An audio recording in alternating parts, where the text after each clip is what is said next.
So this is another used turn signal housing, and I wanted to show you how it goes on there. Basically drop down and then turn.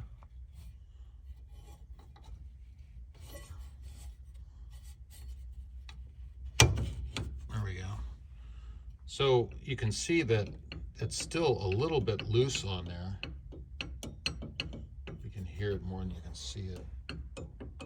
That's going to give you a little bit of play on that upper part of the steering wheel.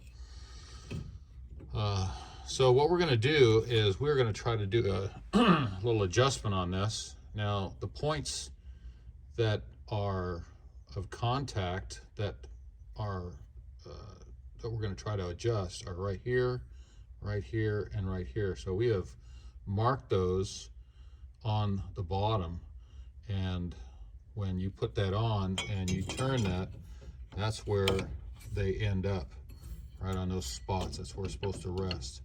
So we're going to start off with the one that's the most beat up area, right around those two spots, and see if that tightens up the rest. Now what we don't want to do is we don't want to raise up that whole cup, because then the turn signal switch won't lay down in there flat, and then the lever won't fit in there. It'll be way up high. So I'll show you what my idea is and see if this works. Is you got a socket in the vise, and that is going to lay down right about there. I'm going to go ahead and bring it up so that the socket actually touches the bottom of it, that there's no slop in there. And then I'm going to hit it right there on the green dot. What I want to do is I want to raise up that portion so that it fits tighter, but I don't want to raise up the whole area there. So just that one spot. So I'm going to set the camera up and see how this works.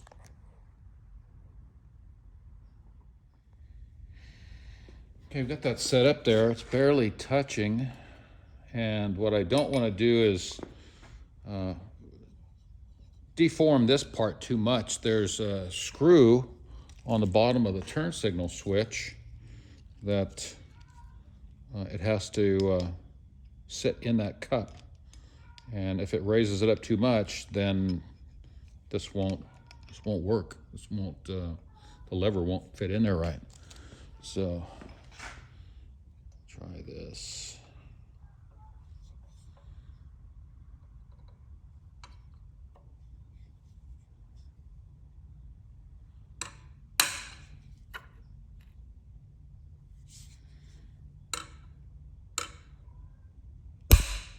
Okay, now I'm going to go and do a quick test fit. See how this works.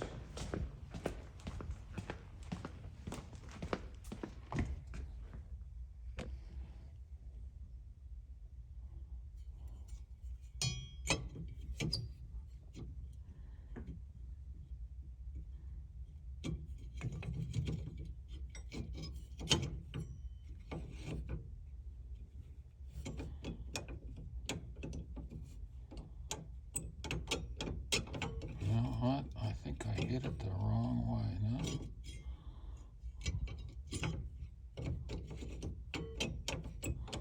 That seems to be worse.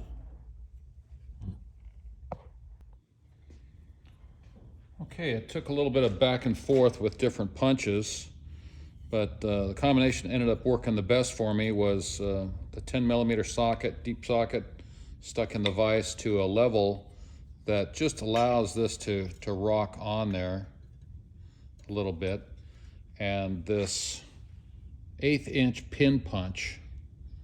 So you got the nice little flat spot there, and then hit it with what worked for me was a 12-ounce ball peen hammer. Bam, not too hard. You can do it a few times, and that moved that down from this direction, moved it up from this direction, and that allowed it to fit on there a little bit tighter. Let me show you that.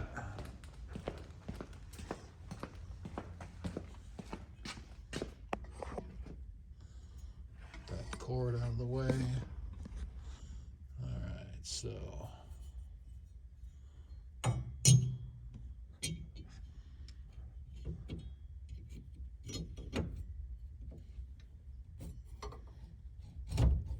there.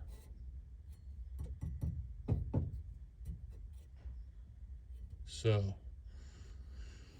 that is a lot better. So that's going to hold that top bearing, which is stuck in the turn signal switch, nice and tight, or a lot tighter than it was before. So the other thing that I wanted to show you was how that turn signal switch lays in there.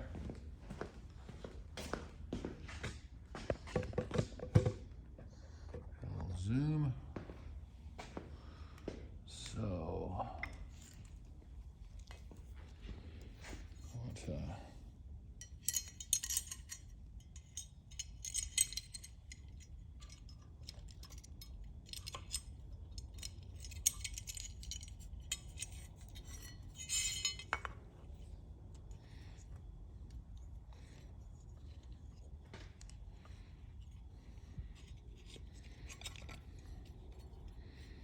you can see that's where that screw rides in there. You have to lay down, and of course we'll screw that in there. You see there's enough of a gap. Now if you hit this too far, then of course it's going to raise the whole turn signal switch up, and your lever is not going to fit. Another thing to note is, even though it's barely perceptible, this cup, this receiver part, this U-shaped fitting on the plastic, is slightly beveled, and that matches a slight bevel on that turn signal lever. So it's got to lay in there just right.